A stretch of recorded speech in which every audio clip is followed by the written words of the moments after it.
As the sun rose over the bustling streets of Lagos, I stepped into the gleaming office tower, my heart pounding with a mixture of determination and trepidation. My name is Adebola, and in this corporate world of starched shirts and clipped English, I felt like an intruder, my Yoruba heritage a silent rebellion against the Western facade that surrounded me. Their laughter echoed off the walls, a stark contrast to the silence that seemed to follow me like a shadow. I'd spent years earning degrees, honing my skills, and perfecting my craft, yet the sting of being overlooked burned deep, a constant reminder of the stereotypes I was expected to shatter but never invited to rewrite. Each day, I navigated a maze of expectations and prejudices. My ideas, though carefully cultivated, often met with patronizing smiles or subtle dismissals, as if my voice carried less weight simply because it bore the lilting tones of my mother tongue.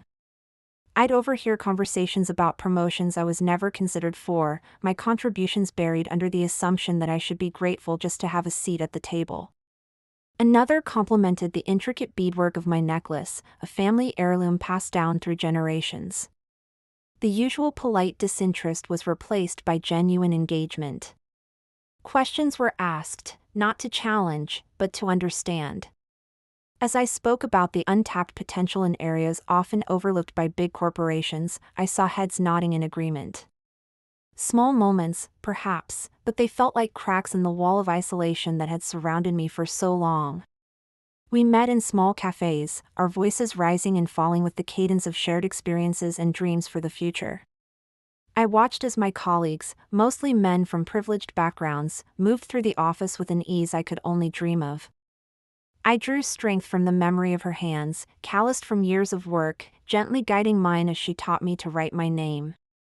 I thought of my grandmother, of the pride that would have shone in her eyes if she could see me now.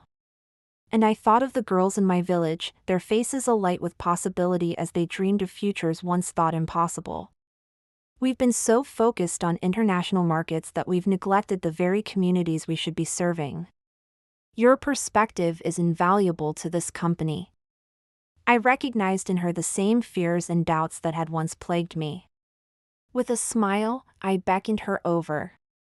It wasn't easy, change never is, but with each small victory, I felt the ground shifting beneath our feet. Do you know what that means? I realized that my struggle wasn't just about proving my worth, it was about opening doors for others who would come after me. I began to speak up in meetings, my voice trembling at first, but growing stronger with each idea shared. And now, it's our turn to do for others. Come, let me show you how we're going to change the world. For we are the daughters of Africa, and our time has come to lead. It was about building bridges, about creating spaces where everyone's story could be heard and valued. It was about recognizing that true progress comes not when a few of us make it to the top, but when we reach back and pull others up with us.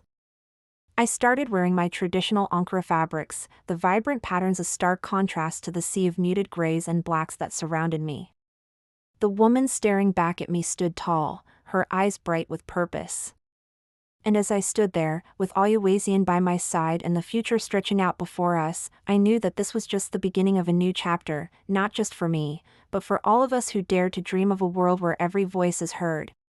Where every story matters. Gone was the shrinking Violet who had first stepped into this world of glass and steel. I thought of all the women across Africa who were fighting their own battles, pushing against the tide of expectation and prejudice. To them, I silently promised to keep fighting, to keep pushing, to keep opening doors.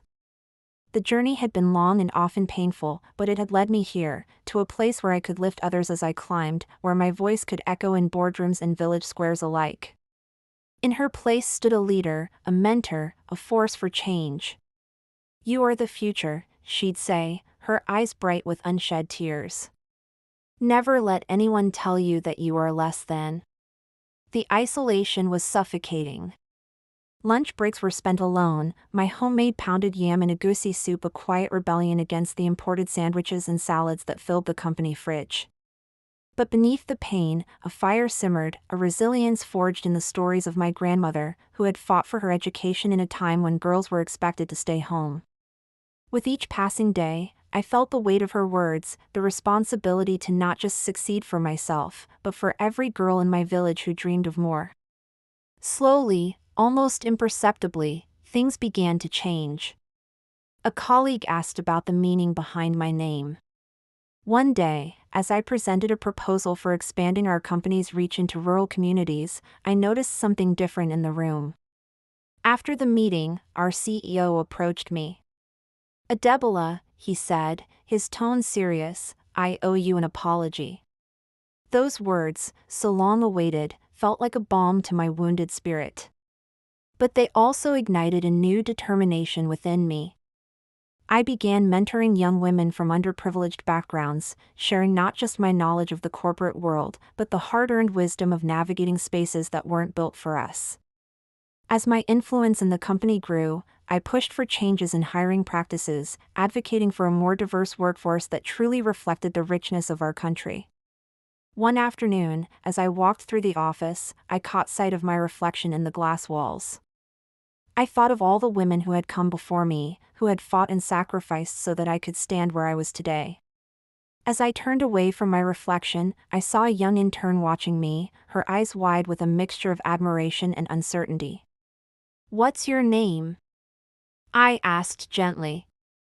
"Oluwazian," she replied, her voice barely above a whisper.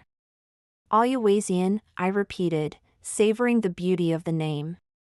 She nodded, a small smile tugging at her lips. "God has done it for me." "Indeed," I said, placing a hand on her shoulder.